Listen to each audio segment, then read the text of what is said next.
It's Tuesday morning and you see the Grizz, so you know what it is, what it do, what it is. Yes, indeed, I am Dakota Griswold. Welcome back to Yesterday Today. This, of course, is the show where we bring you some of the biggest gaming news you may have missed from yesterday today. And if you like these videos, go ahead and hit the like button and hit that subscribe button if you're new here, and turn on all the notification bells because this video premieres 9 a.m. Monday to Friday, bringing you some of the biggest gaming news you may have missed. And we got some stuff to talk about, so let's dig into it. So we've seen AEW Fight Forever here and there, and it's always looked pretty good, more along the No Mercy style of gaming, right? And because we got WWE 2K games back, and they're pretty good. Well, we don't know about the one that's about to release in March, but the last one was pretty good. But this one, it seems to be arcadey, but it seems to just keep eluding the release, and they haven't even gotten a rating yet because, well, Kenny Omega recently went on the Swerve City podcast and basically told us that they had to scale some stuff back. And here's a direct quote from the podcast as per VGC. It says, "I'm not too sure how much we had to scale it back, but man, I loved it. You could make the ring look like a murder scene if you wanted to. I hope there's still some way to get a semblance of that.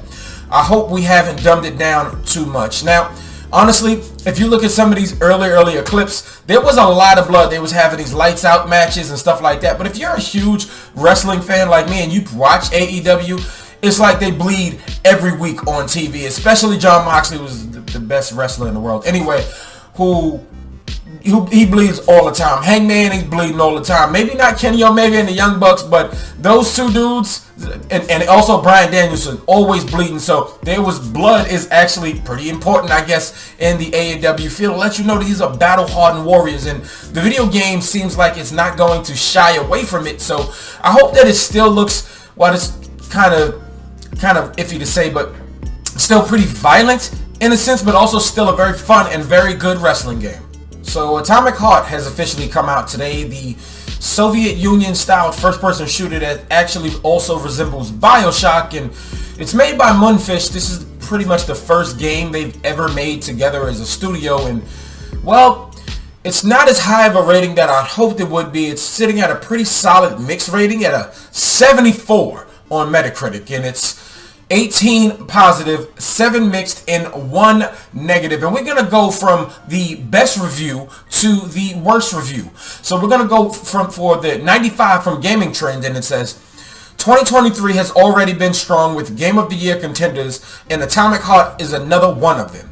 It lives up to all of the hype and all of its promises. An amazing debut game for Moonfish. Nailing down a few things, Atomic Heart is phenomenal, and it's nearly impossible because it's extraordinary in all of them. This isn't just my favorite game of the year.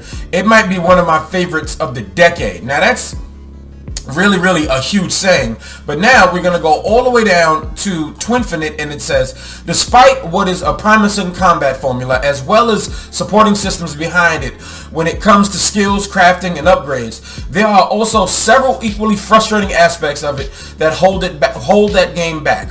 The hope is that Moonfish is able to fix some of the more glaring issues post-launch, but right now it feels like less like a welcome revolution and more like a nuclear disaster.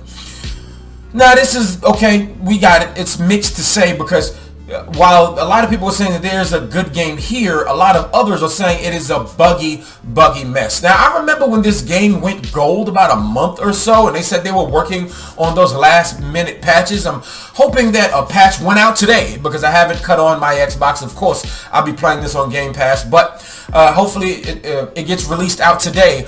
And I seem to be really and maybe 2 or 3 this year, but not really on this one. You see, I was really excited for Forspoken, just ready to support a new IP with a black character at lead, but that was also mixed. But I'm hearing a lot of other people saying I absolutely loved it, or I really just wasn't a fan of it. But then also I rolled the dice and crapped out on Wanted Dead, so that really bothers me too. But hopefully when I get a chance to actually finally play Atomic Heart, I'm going to absolutely love it. Also, it said it's a lot of puzzles in the game, and I'm not the hugest fan of that. Hopefully I won't have to spend a whole lot of time on YouTube trying to figure out some of these puzzles, and really enjoying the combat, saying that it's open world and it's some side quests there and stuff like that. But I really hope that maybe if I give it a week or so, because of course if I don't get Metroid Prime Remastered today, I'll definitely be getting it upon release tomorrow, and I'll be playing that for the next week or two, and hopefully when I'm done with that, there will be a patch for Atomic Heart. And let me know if this is your vibe. I'm a huge fan of first-person shooters, and if you are as well, let me know if this is your vibe down in the comments. Alright, so once again, Ubisoft has confirmed that they will be at E3. And they know that they caused some confusion over the last week or so. Ubisoft has really not been having the best few weeks, but they spoke to GameIndustry.biz, fully confirming that they will be there at E3. And here's something coming from GameIndustry.biz, and it says, Ubisoft has confirmed to GameIndustry.biz that it will be returning to E3 this summer. There was confusion over the Assassin's Creed publisher's plans after CEO Yves Guillemot said his company would be there if E3 happens, as reported by VG247. E3 2023 is being organized by GameIndustry.biz parent company ReedPop. Lance Fensterman, president of ReedPop, told IGN in a statement that E3 would still happen if it and is full speed ahead. When asked for clarification, the Ubisoft spokesperson told GameIndustry.biz E3 is a special moment for our industry, and we are excited to showcase our strong lineup in Los Angeles in June. We are still finalizing the details of our plans and look forward to sharing more soon. Hopefully this clears everything up. I can't wait to see what Ubisoft has coming in store. Hopefully they change up some of their formulas, and hopefully there's not another Far Cry. And if it is, just make it a linear first-person shooter. I don't know. What would you like to see from Ubisoft at E3? Will you be watching it? Hey, will you be attending it? Let me know down in the comments below if any of this is your vibe. So Activision has been having a bit of a hard time lately. They're dealing with this acquisition, and then they're also having meetings where employees just don't feel valued, and they're just pretty much just upset. And now it appears that they may have gotten hacked sometime last year.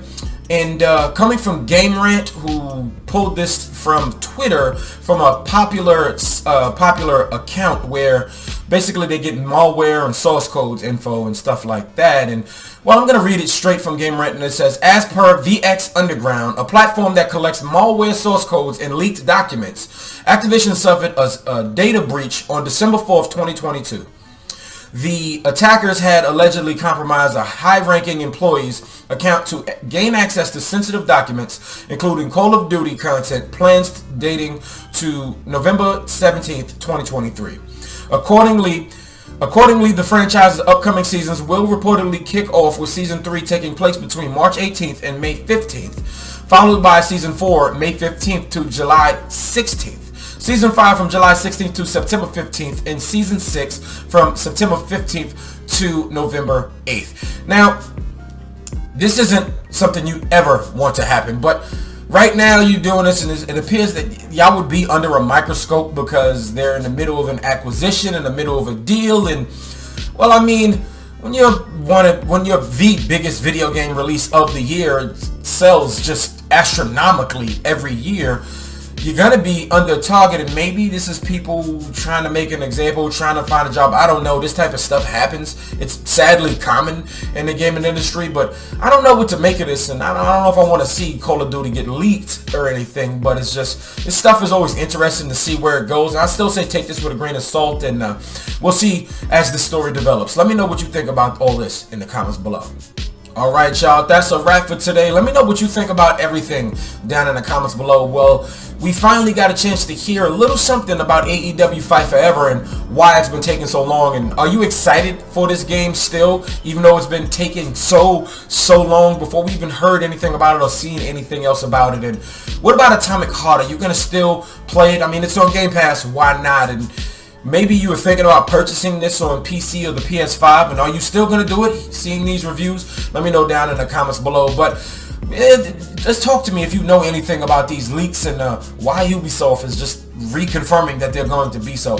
Let me know if any of this is your vibe down in the comments below. But if you like this video, hit that like button. And if you disagree with anything you heard here, holler at me down in the comments below. Let's have a healthy dialogue. And If you are new here, hit that red subscribe button. As I said in the beginning of the video, hit that notification bell and turn them all on so you know when your boy is posting. Once again, I post Monday to Friday, 9 a.m.